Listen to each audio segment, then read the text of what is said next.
யாழ்ப்பாண பல்கலைக்கழகத்தின் ஓய்வுநிலை தமிழ்துறை பேராசிரியர் தொண்ட் சிவலிங்கராஜா எழுதிய கட்டுரைகள் மற்றும் நினைவுரைகளை உள்ளடக்கிய புதிய நூல் எதிர்வரும் ஜூலை 26ஆம் திகதி வெளியிடப்படவுள்ளது.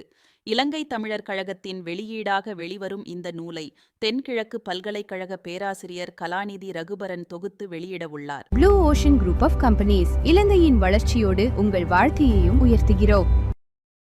நல்லூர் துர்காமணி மண்டபத்தில் மாலை 3:30க்கு நடைபெறும் இந்த நூல் வெளியீட்டு விழாவில் பொதுமக்களும் கலந்து கொண்டு நூலை பெற்று பயன்பெறுமாறு பேராசிரியர் சிவலிங்கராஜா அழைப்பு விடுத்துள்ளார். அப்போது எழுதிய கட்டுரைகள், நினைவு பீரர்கள் இவற்றை என்னுடைய மாணவர் தென்கிழக்கு பல்கலைக்கழக பேராசிரியராக பணியாற்றுகின்ற ரகுபரன் அவர்கள் தொகுத்து வெளியிடுகிறார்கள். இலங்கை தமிழியற் கழகத்தின் வெளியீடாக இந்த நூல் வெளிவருகிறது. எதிர்வரும் ஞாயிற்றுக்கிழமை 26/7/2026 மாலை 3:30 மணிக்கு நல்லூர் துர்காமணி மண்டபத்திலே இந்த நூல் வெளியிட இருக்கிறது. செஞ்சொற்றல்வர் கலாநிதி ஆர் திருமுருகன் அவர்களின் தலைமையிலே இந்த விழா நடைபெறுகிறது. இந்த விழாவுக்கு மதிப்புக்குரிய கௌரவ ஆளுநர் அவர்கள் பிரதம விருந்தினராக வருகிறார்கள்.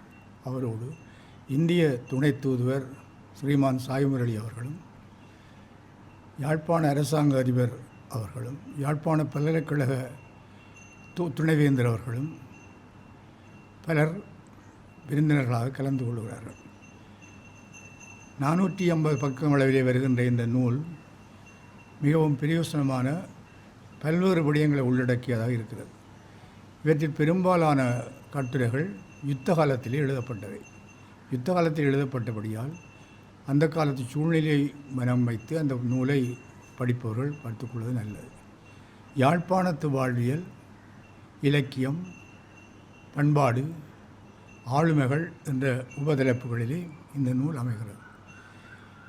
ஏறத்தாழ இந்த 30 ஆண்டு யுத்த காலத்திலே எழுதப்பட்டவை தான் இந்த நூலிலே அதிகமாக இடம்பெறுகின்றன.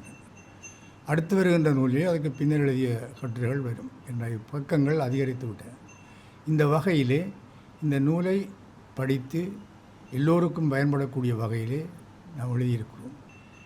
இந்த விழாவிலே நீங்கள் அனைவரும் கலந்து கொண்டு இந்த நூலையும் பெற்று பயன்பெற வேண்டும் என்பது என்னுடைய ஆர்வம்.